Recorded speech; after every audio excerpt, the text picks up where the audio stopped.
Welcome to the ThriveHer podcast, where we empower women to take control of their unique health conditions and wellness journey during perimenopause and beyond. Our goal is to help you dream big and reach your fullest potential in every part of your life. Each week, the podcast dives into expert insights, natural solutions, and inspiring stories to support you on your journey. And now, here's your host, your no-nonsense naturopath, Rochelle Waite.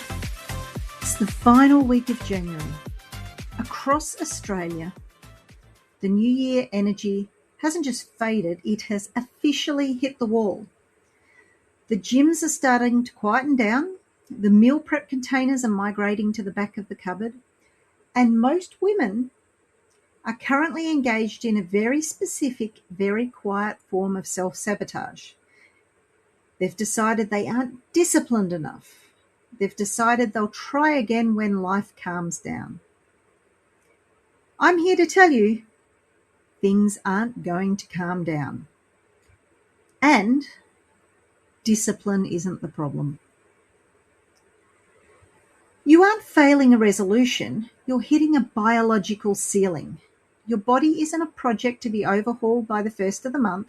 It's a system that prioritises safety over change. Every single time. Today, we stop the cycle of trying harder and we start the strategy of acting smaller. The noise ends now. The music begins. Let's move. James Clear in Atomic Habits famously wrote that we do not rise to the level of our goals, we fall to the level of our systems. It's a brilliant observation, but as a clinician, I want to take it one step further. In a world of women's health, your system isn't just your calendar or your gym bag. It's your physiology. Most health advice is lazy medicine. It tells you to set a massive goal, lose 10 kilos, quit sugar, change your life by Monday morning. It looks great on a whiteboard. It's a disaster for a human cell. When you set a goal that requires a 100% lifestyle shift, you are asking a system that is already in resource debt to pay a metabolic tax it can simply not afford. Think about the room you're standing in right now. If your nervous system is already relining, managing the shifts of perimenopause, the demands of a high-octane career, and the mental load of a family, your body is in survival priority. It has reorganized every spare molecule of energy just to keep you standing. It is operating on a wartime budget. Your HPA axis, the communication line between your brain and your adrenal glands, is already firing signals to keep your blood pressure stable and your brain alert enough to manage the chaos. When you try to force a radical change on top of that load, an hour of high-intensity training or a restrictive fasting window, your brain doesn't see progress. It sees a threat. This is homeostasis in action. Your body's internal thermostat is set to survival. When you try to crank the heat to performance without providing the raw materials first, your brain triggers a manual override. It's not a lack of willpower when you reach for that cookie at 3 p.m. It is a biological security payout. Your brain is sensing a drop in available energy and it is demanding the quickest fuel source possible to keep the lights on. Your metabolism slows to conserve fuel because it thinks you're in famine. You don't quit because you're weak. You quit because your internal systems have performed a necessary intervention to protect you from the exhaustion of your own goals. You haven't failed, you've just hit the ceiling of what your current chemistry can tolerate.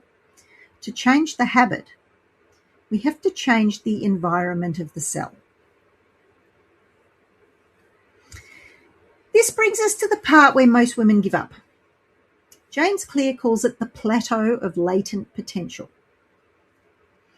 Imagine an ice cube sitting in a room that is 5 degrees below freezing. You heat up the room by 1 degree. Nothing happens. You heat it another degree, still nothing. You've put in the work, you've spent the energy, but you're looking at that cube and it's still solid. At -2 degrees, you're thinking you're failing. You think your effort is wasted because you don't see a puddle on the floor. But then you hit the melting point. The shift from 1 degree below freezing to 0 looks like a miracle, but it was actually the result of all the work done when nothing was happening. This is the 1% mandate. In my practice, I call this the biological standardization. That's because I'm a nerd. When you commit to a micro habit, say like drinking 35 mils of water per kilo of body weight, or hitting a specific protein target in the morning, you might not feel transformed by Tuesday, but at a cellular level, the temperature is rising. You are clearing metabolic waste from your brain, specifically through the lymphatic system that only functions when nervous system begins to feel safe. You're building a glucose shield that prevents insulin spikes that drives inflammation. You are signaling your hypothalamus that the food supply is stable and the waste removal system is functioning.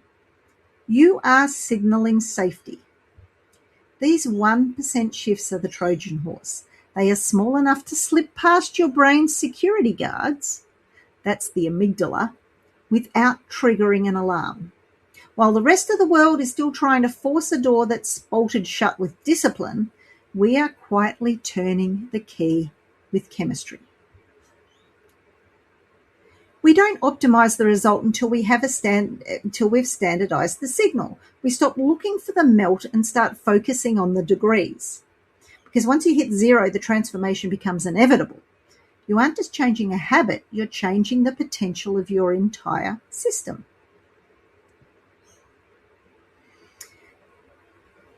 I'm bringing up James Clear a lot, but what he has to say is quite useful. James Clear talks about habits as votes you cast for the person you wish to become. It's the shift from saying, I'm trying to quit sugar, to, I'm not the kind of person who eats sugar. But at ThriveHer, we don't just vote for a new me. We cast votes for a functional me. Every time you choose a micro habit, you are providing a biological instruction. I'm often asked why we focus on such tiny shifts and why we deliver them via WhatsApp. It's because real life doesn't happen in a vacuum. It doesn't happen in a weekend retreat or a sterile doctor's office where you have 100% of focus on your health. Our ThriveHer membership portal, for instance, is our library of power, and it's where the deep strategy and the masterclasses live. But the micro habit revolution is the tactical radio in your pocket. Because real life happens in the kitchen at 7 a.m. while you're looking for school shoes. It happens in the car between meetings when you decided whether to reach for your third caffeine hit or a metabolic reframe. Life happens in the hallway. If your health strategy requires you to leave your life to execute it, it's a bad strategy. It will fail the moment the mental load increases. A high-performing strategy, a strategic pivot, is one that works in the messy, loud, unpredictable reality of your day. When you're moving from being at the effect of your symptoms to standing at the cause of your chemistry, we're proving to your nervous system, one micro-action at a time, that it is safe to thrive. We aren't looking for perfection, we are looking for agency. You aren't broken. Your body has just been waiting for a system that respects its limits while expanding its potential. It's about building a foundation that doesn't crumble when it gets heavy. Now, we're at the threshold. February 1st is the line in the sand. It's the resolutions of January that are in the graveyard, but the next 30 days belong to you. This isn't a second chance at January. It's a different game entirely. Now, if you're ready to stop negotiating with your exhaustion and start signaling your systems, I would love to invite you to join our 30-day micro-habit revolution.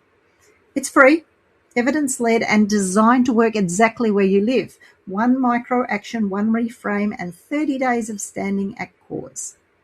If you'd like to sign up, To join us, the link is microhabits.thriveher.vip.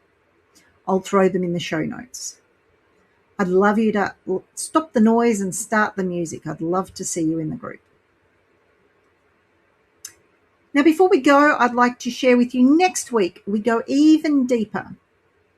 Episode 26 is The Fine Lie, While Lab Results Miss the Mark. We're going to talk about why your normal blood test results are missing the full picture of your health and how to actually read the data your body is sending you. Until next time, keep believing in yourself, keep striving for more, and keep thriving, because your best life is just ahead. Thank you for joining us on this episode of the ThriveHer podcast. We hope you found valuable insights and practical tips to help you on your path to achieving everything you want in life.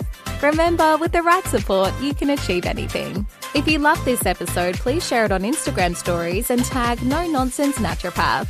Also, if you enjoy the podcast, you'll love a ThriveHer membership. Check it out at thriveher.vip.